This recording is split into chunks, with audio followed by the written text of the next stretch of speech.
Lance Corporal Stogners' bravery and extraordinary heroism on the night of April 5th, 1967 was never recognized until now, 52 years later. We live for each other, we die for each other, and I wasn't gonna let a fellow Marine die because of the lack of me trying to get him. This day on the street without joy would show how much courage he really had. His platoon had been caught in the open and cut to pieces. Around him he could hear the sounds of wounded and dying Marines moaning and calling out for help. He then began to hear the sounds of the NVA soldiers.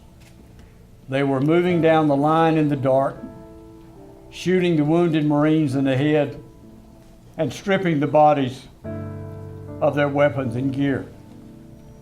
At this point, Lance Corporal Stogner showed his true mettle. He could have crawled off in the dark and gotten away, but chose to remain on the battlefield, continuing to fight with only his knife.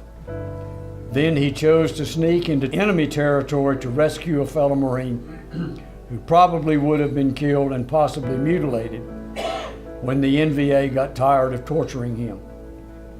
21 Marines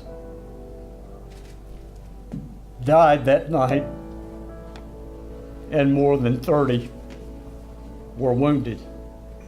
Some of those wounded Marines would not have survived had it not been for Lance Corporal Stogner.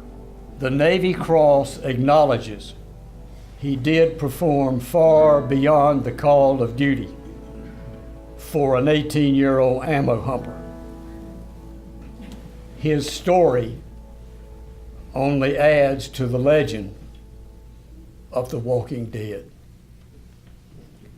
I got to get out of here. These allergies are horrible.